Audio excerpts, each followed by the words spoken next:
급등락하는 주가. 무엇이 시장을 움직일까? 우리가 몰랐던 종목의 숨은 뒷이야기. 정윤성 앵커가 알려드립니다. 오후장 투자의 모든 것. K스탁 라이브.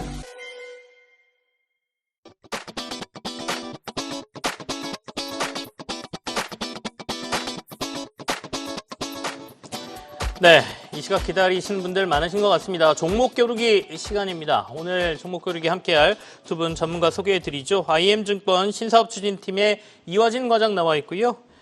헤르메스 스탁 본부장 하창환 본부장이 함께합니다. 어서 오십시오. 먼저 그간 이 종목 겨루기에서 나왔던 종목들 수익률부터 한번 살펴보겠습니다. 자, 이권희 멘토가 얘기하고 있는 브랜드엑스 코퍼레이션이 58% 수익률로 1위를 달리고 있는데요. 수익률은 조금 떨어졌습니다. 어제하고 그제 확인했던 것보다는. 그리고 바이넥스, IMDBX 등이 그 뒤를 따르고 있는데요. 유한양행 지금 22%로 나오는데 이게 이제 오늘 시초가 기준이거든요. 그러니까 오후 들어서 지금 주가가 좀 많이 올랐기 때문에 순위가 조금 오르지 않았을까라는 생각도 해보는데 지금 현재 그간 종목들 순위가 이렇다는 점 다시 한번 확인해 드리고요. 지금부터 그러면 두 분의 종목 겨루기 시간으로 들어가 보죠. 자, 어떤 종목들 오늘 얘기하실지 한번 확인해 보겠습니다. 이화진 과장은 ST팜을 가져오셨고요. 그리고 하창환 본부장은 대웅제약인데요. 두 분 다 어떻게 보면 바이오 제약과 관련된 회사를 가져오셨다라고 보여집니다. ST팜은 며칠 전에 뭐 여러 가지 호재성 뉴스가 나왔던 것으로 제가 기억을 하는데요. 오늘 주가가 두 회사 모두 괜찮군요. ST팜부터 그러면 이화진 과장에게 투자 포인트부터 좀 확인해 보겠습니다. 네. 뭐 최근에 미국 생물보안법 이슈로 인해서 이제 본격적으로 최근에 뭐 길리어드 이제 사이언스에서 이제 향후에 이제 에이즈 치료제 관련해서 원료 의약품을 물론 기존에는 이제 중국 쪽에 납품을 해왔었는데 이제 본격적으로 ST팜에 공급을 한다는 얘기가 나왔습니다. 물론 지금 2023년 기준은 의약품 기준 이제 글로벌 5위 안에 드는 회사가 5위 안에 드는 게 길리어드 사이언스의 이제 에이즈 치료제가 이제 한 15조 정도의 매출을 보이고 있는데 네. 일단은 미주 생물보안법의 이슈가 이제 본격적으로 좀 나올 것으로 보이고 있습니다. 물론 ST팜 같은 경우는 올리브 핵산 위주로 이제 CDMO 생산을 하고 있고 초기에 모티모나 아니면은 최근에 나왔던 이제 저분자 관련한 합성 의약품까지 이제 나오고 있는 상황이기 때문에 이게 대부분의 이제 CDMO 업체들을 이제 글로벌 3위 CDMO로 좀 올라갈 수 있는 위상이 좀 될 수 있다고 생각을 하고 있는데 지금의 단장의 실적보다는 내년 25년부터 본격적으로 렉비오나 하나 둘씩 매출이 좀 반영될 것으로 보이고 있기 때문에 그런 측면에서 다음 달 관련된 표결, 미중생물보안법 이제 표결이 네. 통과가 되면은 11월쯤부터 본격적으로 관련된 중국 관련 대신 반사 수혜를 좀 받을 수 있을 것으로 보이고 있습니다. 엊그제 나왔던 뉴스도 중국에서 원료 공급받던 걸 이제 ST팜으로 바꾼다라는 소식이었죠. 그렇게 되면 이제 말씀하신 것처럼 미 생물보안법이 본격적으로 시행되고 나면 그런 회사들이 더 많아질 거다. 이 수혜가 ST팜으로 갈 것이다. 이렇게 보는 건데요. 그러면 ST팜은 지금 이전 고점 11만 2,700원 부근까지 주가가 좀 와 있는 상황인데 이 이상 더 봐도 된다 이런 말씀으로 이해해도 되겠습니까? 네, 물론 지금 최근에 12 물량도 충분히 좀 나오고 있는 모습을 네네. 보이고 있고 그동안 이번 2분기 적자에 대한 이슈들은 기존의 공급 관련해서 이런 이슈가 있습니다. 그렇다면 좀 3분기에 대한 실적이 어느 정도 충분히 이제 커버가 될 것으로 보이고 있는 상황이기 때문에 물론 이제 삼성 바이오로직스가 그런 측면에서 이미 2분기 때 실적을 보여줬다라고 하게 되면 최근에 뭐 바이넥스 그리고 이제 ST팜 같은 회사들은 결국에는 CDMO 업체들이 여기서 사실 끝나는 게 아니라 네. 전반적으로 북미 쪽 시장에서에 대한 매출과 향후의 성장성을 봤을 때 일단 실적에 대한 개선세와 수주 모멘텀이 같이 덩달아 나오는 모습을 좀 기대할 수가 있을 것 같습니다. 본격적인 주가 상승은 내년입니까? 아니면 올 하반기라고 보십니까? 올해 하반기를 좀 생각을 하고 있습니다. 네. 지금의 주가의 상승 탄력 자체가 단기적인 흐름이 아니라 계속 지속적인 모멘텀이 나오는 구간이라 좀 생각을 하고 있고 만약에 이번 길리어드 사이언스 이슈가 여기서 끝나는 게 아니라 추가적인 다른 빅파마 업체들에 대한 공급 이슈도 하나둘씩 좀 나올 것으로 보이고 있기 때문에 물론 이제 기존에 이제 ST팜이 하고 있던 이런 원료 의약품에 관련된 이슈들이 하나만 하고 있는 게 아니라 여러 가지 이제 하고 있는 상황이 됩니다. 뭐 최근에 뭐 금리나 수혜주로서에 대한 뭐 공장에 대한 증설 이슈 이런 부분들도 계속 캐파 증설이 본격적으로 나올 수도 있다라고 생각을 하고 있기 때문에 네. 그런 측면에서는 ST팜에 대한 시너지는 내년을 위하고 또 내후년을 위해서 또 주가가 미리 좀 선반영되는 구조로 가지 않을까 생각을 하고 있습니다. 알겠습니다. 자, 그러면 하청원 본부장이 가져오신 대웅제약 얘기로 넘어가 보죠. 두 분이 이제 바이오 제약 업종 비슷한 업종에서 고르셨기 때문에 하청원 본부장께서는 ST팜보다는 대웅제약이 낫다 이렇게 보시는 거죠?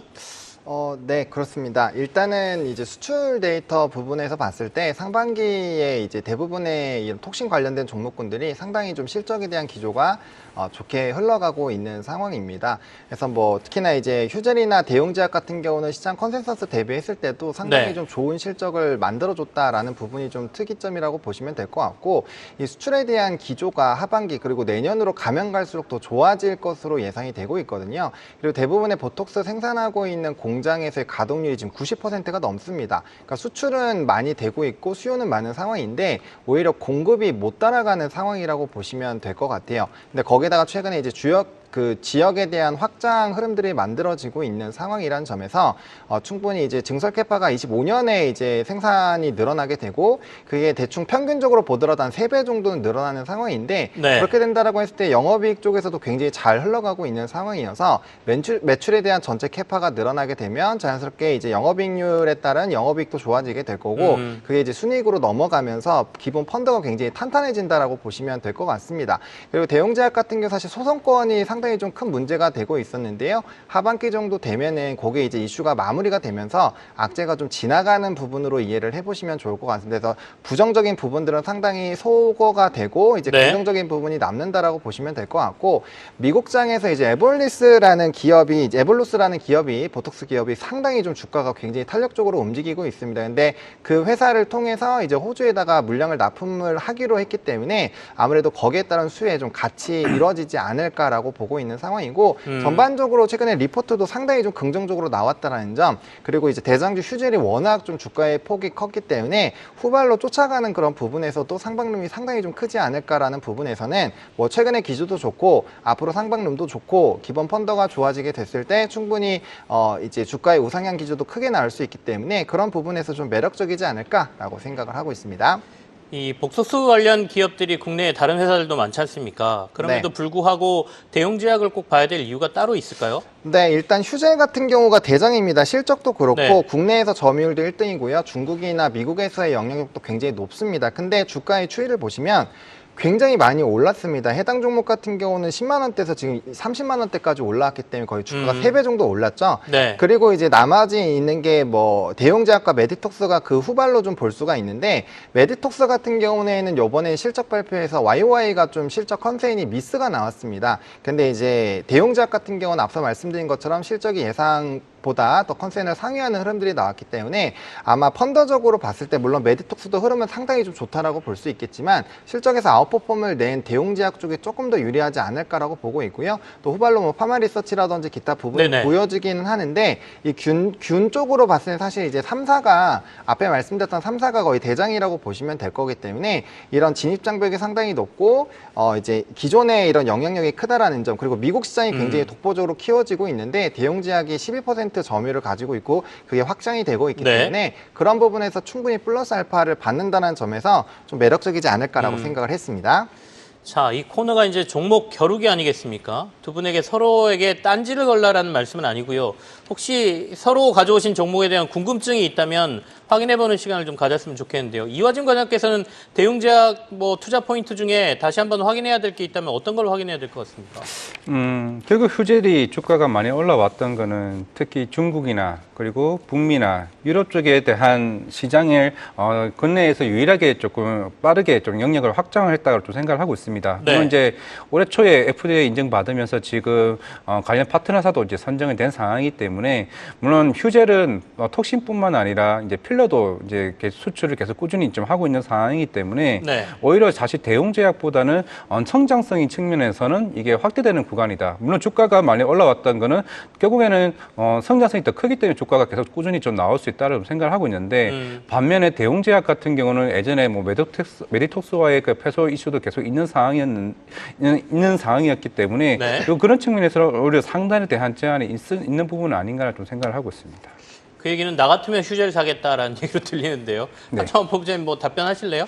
네, 뭐 일단은 당연히 이제 산업군에서 접근을 하실 때는 대장주를 사시는 게 맞습니다. 근데 네. 이제 가격적으로 차트를 한번 띄워놓고 보시면요, 주가의 위치를 좀 볼 수가 있는데 휴젤 같은 경우가 지금 대용 제약으로 치면은 한 12만 원, 13만 원대라고 보시면 될 것 같습니다. 뭐 이제 메디톡스도 마찬가지입니다.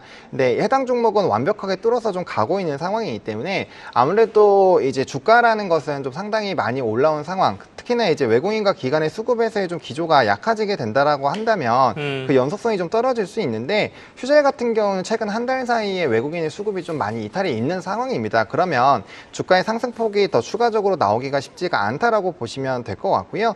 다만 이제 뭐 나머지 종목군들도 외국인의 수급이 조금 이탈이 있기는 하지만 그래도 대용제약 같은 경우는 지금 최근에 올라오고 있는 상황에서도 연기금의 특별한 매수가 굉장히 강한 상황이고 기관의 매수세가 굉장히 연속성으로 나오고 있기 때문에 충분히 턴어라운드 부분 그리고 이제 주가의 반등 기조로 봤을 때는 단기적인 부분에서는 조금 더 매력적이지 않을까라는 관점에서 선정을 했다라고 보시면 될 것 같습니다. 알겠습니다. 휴젤이 대장주인 건 맞는데 주가가 좀 많이 오른 건 또 확실한 거예요. 그러다 보니까 이제 위에서 조금 눌릴 가능성이 있어 보이고 그럴 바에야 대용제약의 상승폭을 조금 더 눈여겨보는 게 어떻겠느냐라는 의견입니다. 두 분이 약간 여기서 의견이 엇갈리고는 있는데요. 우리 투자분들이 의견을 듣고 또 판단하실 거라고 보입니다. ST팜에 대해서는 하창원 본부장께서는 뭐 추가로 궁금하신 거 있습니까? 네, 뭐 최근에 굉장히 좀 호재성 뉴스가 많이 나와서 뭐 단기적인 이런 주가의 상승력은 굉장히 크게 나왔는데 사실상 이제 CDMO 쪽 뭐 대표적으로 삼성바이오로직스, 바이넥스, 뭐 ST팜 이렇게 꼽히는데 그 중에서 좀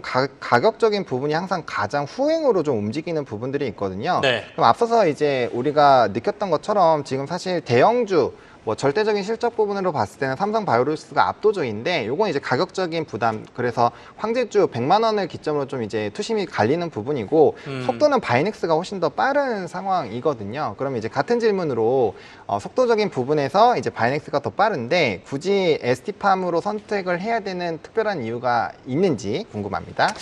네, 뭐 바이넥스야 이제 주가가 그동안 이제 올라왔던 거는 6월달에 이제 FDA 실사가 나왔던 게 셀트리온 관련된 이슈였습니다. 물론 이제 모멘텀은 이제 10월 11일쯤에 나올 것으로 보이고 있는데, 물론 이제 삼성바이오로직스는 송도 5공장이나 이제 향후의 캐파의 증설을 따른 매출 성장.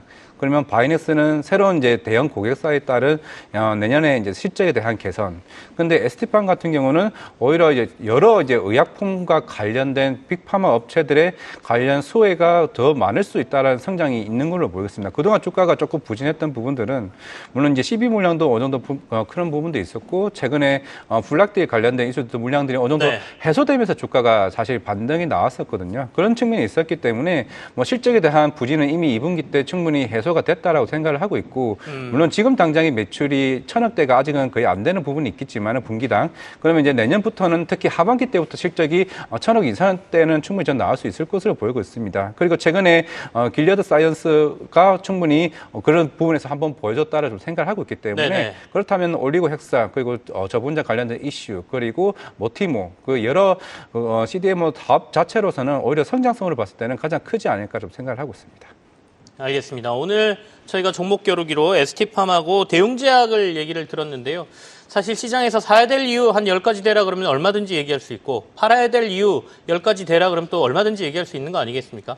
이 공방 속에서 주가가 결국엔 그 투자자분들의 선택에 의해서 결정이 되는 건데요.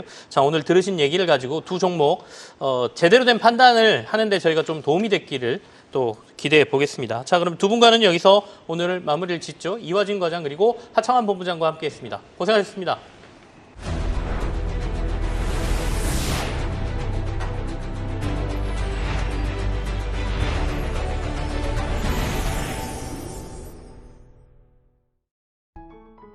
계속해서 다양한 경제 이슈를 알고 싶다면 구독과 좋아요 알림 설정 부탁드립니다.